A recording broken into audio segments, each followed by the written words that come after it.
Here's our second video at the Vintage Garage to support an article we've recently done in the Goshawk Society magazine, and working to determine whether a rotor contact, this is the rotor contact, should operate as a tail or a nose. The rotational direction of the car is counterclockwise. If it points this way, it's a nose. If it points that way, it's a tail. We have here a couple of distributor tops, rotors. One's been cut away. This is a typical Rolls-Royce over-engineered item. You have a counterweight here because you wouldn't want to have a rotor that doesn't have a counterweight. A contact that makes contact with your carbon in the distributor cap. This one you can see is badly eroded and worn away and would have given a very poor contact and eventually torn up the carbon.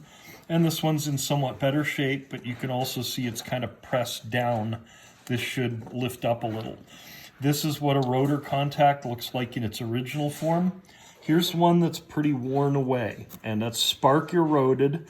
And in part, that's eroded away because its gap is increasing, and the bigger the spark, the bigger the erosion, etc. And one of the reasons that we've hypothesized that you might have a nose versus a tail is looking at the fact that the erosion is not centered, but is typically here at a leading edge. And the article answers this question, but we're going to do this. Scientifically with our cutaway. So the way this assembles is from the ground up. You have a notch right here. This puts the rotor in the correct position on the cam itself. And so when it is slid down into place, it should be a nice simple fit. It should pop off easily, and it shouldn't wiggle. It's on a lock and a taper. And now when we turn our light on, we know that our contacts are closed. We put our cap on. It also has a alignment point, and this keeps everything aligned so that things happen at exactly the right time. Again, as we said in the article, to put a spark in the engine when it's supposed to be there. And if we are now, again, look at how much this moves simply based on what you're doing on the steering column. This is your advanced retard position. And here again, we have our advance working off the flyball governor down below.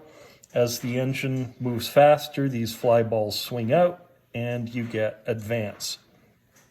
So when you're in your starting position or in a position where you're running as a tail, it's always going to go out at basically the same time. And you can see we've got a tiny little Sharpie mark put on our rotor. And right in there, there's where points are opening. You can also advance it fully, and it's going to go at the same spot. However, because all of this is happening independently of your cam and crankshaft, which are connected at your timing gears, this is what gives you the advance. And here we have our position very advanced, and it's going out almost at the end. But there's also a thing going on within the coil that as the field collapses, there are some additional secondary sparks that will pop, and using this as a nose, it really won't catch those. In addition, it's not really happening in the center when you're running, no matter the position. And so what we decided to do is check with it as a tail by switching over to another rotor. Again, it should slip right on. If you're forcing it, you're doing it wrong. Clip the cap back into place. And again, we're looking, if you watch the Sharpie mark, it's going off right in the same spot basically, but now it has a place to capture any secondary sparks.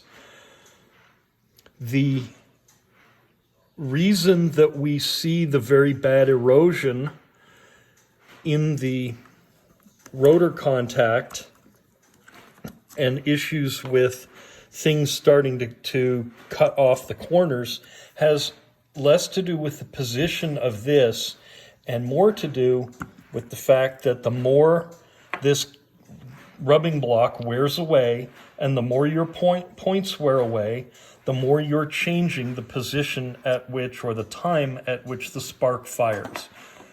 So it's a sort of self-fulfilling system that the more worn it gets, the more it starts eroding badly and the worse your engine runs. And so this is why it's so critical to constantly check and clean your points. Your car came with a points file for a reason. Replace your points as the rubbing block gets worn. Place a small amount of Vaseline on the cam itself to prevent wear, and make sure that your contacts are always clean and in good condition and replaced regularly. The last thing, as we get these in from stamping where they're made, they're often sharp or wire edges. It's a very good idea to take a little sandpaper, 400 grit, and smooth everything up. Sparks love sharp edges, and when everything is nice and smooth, you've got the spark jumping to its natural spot, not a longer jump to an edge or a corner or a wire edge. See the article in Goshawk Society for more information, and keep those points clean.